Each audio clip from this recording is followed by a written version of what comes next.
All right, guys, we're getting into ulcerative colitis. Okay, please watch PUD before you watch ulcerative colitis. Okay, peptic ulcer disorder or disease. Okay, watch that first. All right, and then watch this one because they are very, very similar. If you got PUD, you for sure can get ulcerative colitis. Okay, ulcerative colitis. All right, so this is an inflammatory disorder. Okay, in the lower GI tract. Okay.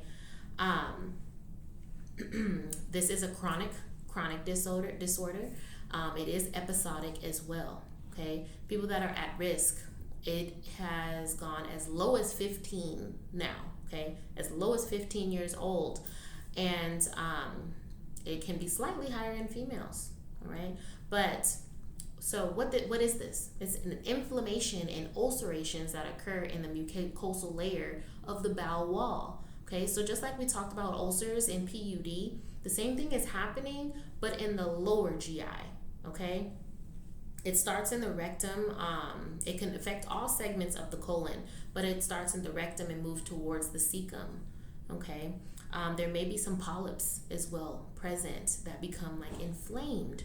Okay, so manifestations: 15 to 20 liquid stools per day. This is severe. That is a lot.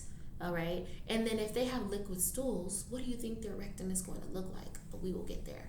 Okay, 2 to 5 liquid stools per day. That would be like mild to moderate. Okay, and having like blood and mucus and pus in the stool, perhaps. And the blood capillaries are friable and end up bleeding. Okay, because of the excessive amounts of stool that's coming through. Okay, abdominal cramping. All right, that's something else that you're going to see or that your patients are going to complain of. Involuntary leakage of stool. Okay, they will not be able to control it. Okay, so subjective, rectal bleeding and cramping. All right, lethargic. They will be lethargic. Most likely be due to like the fluid levels.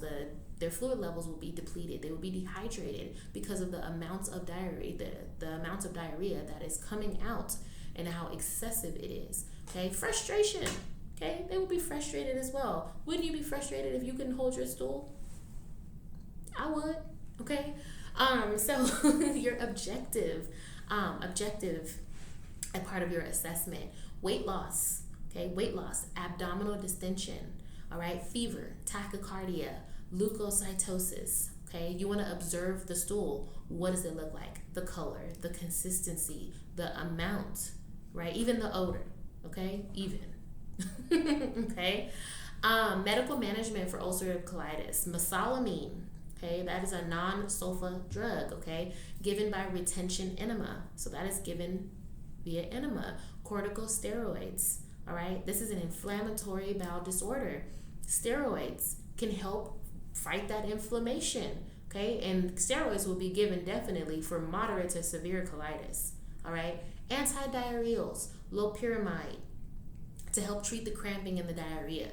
Okay, that's a very, very common one. All right, diet. So what should someone with ulcerative colitis be eating? A balanced, healthy diet. Okay, balanced, healthy, fiber, protein. Okay, sufficient amount of calories, right? No universal food triggers. Okay, no food, dairy. You might as well just cut it out. I don't care if you're lactose or not. Okay, that could possibly, potentially exacerbate this. Cut the dairy out. No milk, no dairy. All right. Keep a food diary of what's being eaten. Okay, avoid high fat foods, greasy foods, and all of that. Cold foods.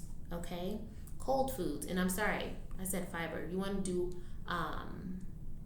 no high. So for this, you don't want high fiber. You want low fiber. I think this is the only one with low fiber. Correction. Sorry. Smoking. Cut the smoking out. All right. Cut out smoking. All right.